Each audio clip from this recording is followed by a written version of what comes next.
Pakistan cricket team کے سابق fast bowler Shoaib Akhtar نے دعویٰ کیا ہے کہ پاکستان کے عالمی شہرت یافتہ پرینکر آرٹسٹ اور یوٹیوبر نادر علی ماہانہ 6 سے 7 کروڑ کماتے ہیں۔ سابق فاسٹ بولر شعیب اختر نے اپنے آن لائن اسٹریمنگ شو میں یوٹیوبر نادر علی کو بطور مہمان مدعو کیا۔ دوران شو میزبان شعیب اختر نے دعویٰ کرتے ہوئے یوٹیوبر سے سوال کیا کہ آپ یوٹیوب سے ماہانہ 6 سے 7 کروڑ کما رہے ہیں،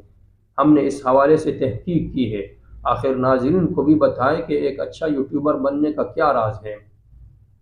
میزبان کے سوال کا جواب دیتے ہوئے نادر علی نے کہا کہ مستقل مزاجی بہت ضروری ہے، یہی کامیابی کی کنجی ہے، بس کام کرتے رہیں، مایوس نہ ہو اور آگے بڑھتے جائیں، اپنے مواد پر کام کریں، وہی دکھائیں جو عوام دیکھنا چاہتے ہیں، آپ کو عوام کے مطالبات پورے کرنے ہوں گے، تبھی آپ ایک اچھا یوٹیوبر بن سکتے ہیں اور اچھی کمائی کر سکتے ہیں۔ بعد ازاں یوٹیوبر نے شعیب اختر سے درخواست کرتے ہوئے زور دیا کہ وہ اتنی رقم نہ بتائے، لیکن اعتراف کیا کہ یوٹیوب بہت اچھی کمائی فراہم کرتا ہے اور بعض اوقات 6 سے 7 کروڑ سے بھی زیادہ کمائے جا سکتے ہیں۔